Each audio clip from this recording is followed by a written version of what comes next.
咽痒咳嗽是一种疾病，是由于咽喉受到刺激而造成的，如粉尘、颈部放疗、长期接触化学气体、饮酒过度等。另外，全身因素如各种慢性疾病都可继发咽痒咳嗽。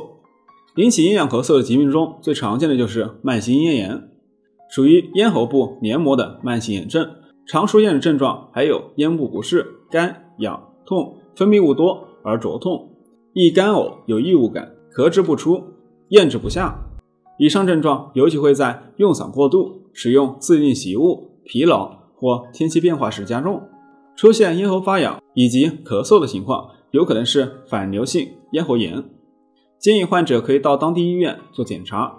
反流性咽喉炎通常是因为不良的饮食习惯引起，比如不按时吃饭、长期吃辛辣刺激性的食物、使用过多不健康的不卫生的食品，从而导致了胃酸反流。在此过程中，胃酸物质会对患者的咽喉部产生强烈刺激，因此出现了咳嗽。平时要戒烟戒酒，少吃多餐，适量的运动。医生建议反复咽痒咳嗽者去正规医院专科就诊，查明原因，对症治疗。喝什么茶能利咽止咳呢？准备决明子、甘草、橘皮、桑叶、胖大海、菊花、金银花，按照合理的配方放到锅里炖30分钟，放凉制作成清嗓利咽茶饮用。胖大海的主要功效就是清喉利咽、化痰止咳，金银花具有疏风、清热解毒的功效。